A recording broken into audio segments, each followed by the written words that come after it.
Salut les nageurs, je suis content de vous retrouver cette semaine avec un nouveau format. Aujourd'hui, un petit cadeau pour vous qui va vous intéresser. Regarde dans la description, en cliquant sur le premier lien là, tu vas pouvoir recevoir dans les 2 minutes qui suivent ton tableau d'intensité d'effort, qu'on appelle aussi tableau des zones. Ce tableau est indispensable si tu souhaites calibrer tes séances d'entraînement. Tu pourras mettre en relation les sensations que tu viens d'avoir dans l'eau avec ta fréquence cardiaque et le temps que tu as réalisé sur la série. Je te laisse découvrir tout ça un peu plus bas. Et si tu es intéressé par de la technique pure, que ce soit en dos, en brasse ou en crawl, tu peux retrouver un tas de vidéos explicatives dans nos différentes playlists. Et si tu veux aller encore un petit peu plus loin, on te propose en dessous de chaque vidéo un PDF explicatif de la vidéo que tu viens de regarder. Donc n'hésite pas à le télécharger si tu veux progresser plus rapidement. Allez, aujourd'hui, on va voir ensemble comment tu peux préparer au mieux ton 1500 mètres pour ton prochain triathlon. Tu es prêt? Alors bonnet lunettes et c'est parti. La première chose à prendre en considération, c'est ta technique de nage en crawl. Comme je te le disais, nous avons déjà fait 5 vidéos sur le sujet. Donc, je te laisse consulter la playlist crawl que tu trouveras très facilement sur la chaîne. Revenons sur le sujet du jour. Alors, adopter une bonne technique de nage dès le début va te permettre d'avoir une marge de progression bien plus importante que les personnes ne misant que sur leur capacité physiologique et laissant de côté toute cette partie technique. Il faut respecter les fondamentaux de la natation, mais surtout ceux du crawl. Quand tu es triathlète et que tu souhaites travailler ton crawl, tu vas pas te concentrer sur ton battement. Parce que derrière, tu montes à vélo et après tu cours. Donc, non merci pour le battement. Le battement consomme beaucoup trop d'énergie. Alors nous, on va changer de stratégie. Il doit seulement te permettre de garder une bonne position horizontale pour limiter tes résistances. Tiens, ta position, t'en parles? Elle peut être corrigée facilement avec le placement de ta tête qui est très souvent négligé. La tête est souvent trop remontée car tu gardes tes réflexes de terrien et les repères horizontales est plus confortable. La position idéale, c'est la tête droite, le menton légèrement relevé et tu transposes ça dans l'eau. La vague que tu vas créer doit casser entre ton front et le milieu du crâne. C'est tous, tu vas pas gagner ton triathlon sur ton parcours de natation. Mais attention, il y a certains champions qui peuvent le perdre. Alors sur ton parcours de natation, tu vas favoriser ton effort sur les bras. À l'entraînement, tu vas devoir te concentrer sur 2 choses importantes d'un point de vue technique. Premièrement, l'action motrice de tes bras. Il va falloir travailler ton efficacité pour gagner en amplitude et en force. Mais pour ça, je te renvoie ici vers notre vidéo Nager vite, pousser fort. Si tu veux tout comprendre du geste idéal. Il existe une multitude d'exercices que tu peux faire dans l'eau, mais également en dehors de l'eau pour améliorer ce point. Deuxièmement, c'est le retour aérien. Il va falloir trouver un relâchement pour que tu puisses pas trop dans tes réserves. Et c'est d'autant plus compliqué quand il y a des vaguelettes ou au moment du départ, quand tout le monde veut bien se placer. L'exercice du coup de haut est sans doute le plus connu dans le monde de la natation, mais pense surtout à l'étirement. Pour gagner en mobilité, c'est important. Maintenir sa vitesse de nage sur un effort de zone 3, zone 4. Je te rappelle que tu peux télécharger ton PDF sur le tableau des zones pour bien cibler tes intensités de nage. Alors, je te disais, l'épreuve du 1500 mètres, elle est longue. Elle va sans doute laisser des traces, ça c'est sûr. Mais pour mieux gérer cet effort, il faut apprendre à connaître son corps dans la douleur.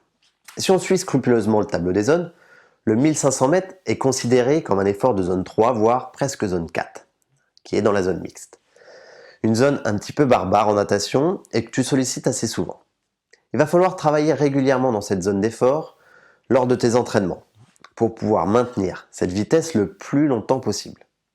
Alors, faire de vraies sollicitations en zone 4 et 5, qui sont les zones du demi-fond, en vulgarisant un petit peu, l'idée c'est de garder un seuil constant de travail en zone 2 pour la technique de nage, en zone 3 pour le maintien de ta nage, zone 4 et 5 pour augmenter ta vitesse initiale. Mais par pitié, ne néglige pas ta technique de nage.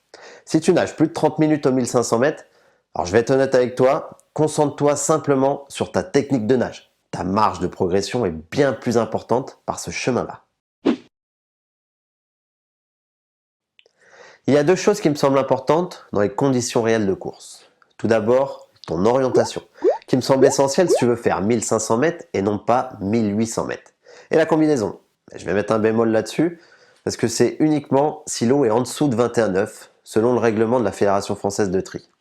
La combinaison selon la morphologie peut grandement aider pendant ton 1500 mètres, aussi bien d'un point de vue psychologique, mais aussi au niveau de la portance sur l'eau. Pour ce qui est de l'orientation, alors là, ça va dépendre de la configuration de la course. S'il n'y a pas trop de virages et que tu dois tirer grand bord tout droit, alors ne lève pas trop la tête si tu veux prendre tes repères à l'extérieur. On va dire que tu peux la lever tous les 6 à 8 mouvements. Mais il faut être malin, il faut prendre conscience de l'environnement dans lequel on évolue. Si la transparence de l'eau est correcte et que tu vois le fond, ça peut être un bon repère pour toi. Finissons avec la combinaison. Elle est autorisée uniquement si l'eau est en dessous de 21,9 comme je te le disais, toujours par rapport au règlement de la Fédération française de triathlon. Mais là-dessus, on va pas se mentir. Quand on met la combinaison, on sait que c'est une grande aide psychologique.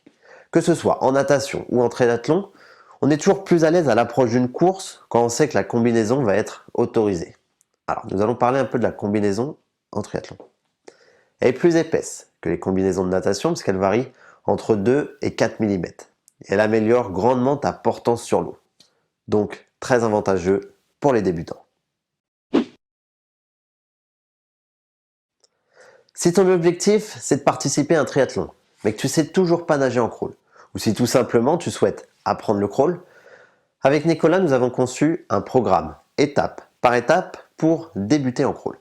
Il se décompose en 8 séances d'entraînement détaillées, et tu auras également accès à 2 autres modules, ainsi que quelques bonus. Mais je te laisse le lien dans la description juste en dessous de la vidéo, si tu veux en savoir plus. Nous, on se retrouve tout de suite pour le récap.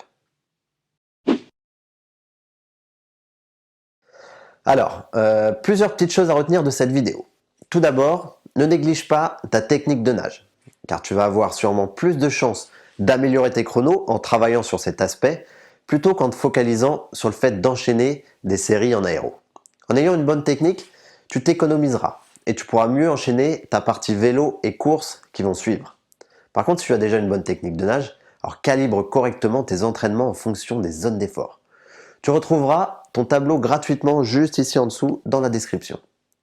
Et essaye d'être malin en t'orientant du mieux que possible pour ne pas nager 2 à 300 mètres de plus sur ton 1500 mètres. Alors, j'espère que cette vidéo t'a plu. Tu peux nous le dire en mettant un petit commentaire ou simplement un petit pouce bleu. Et s'il y a beaucoup de j'aime, on pourra te proposer davantage de vidéos du même style. Moi, je te souhaite une bonne préparation pour ton 1500 mètres et on se dit à la semaine prochaine.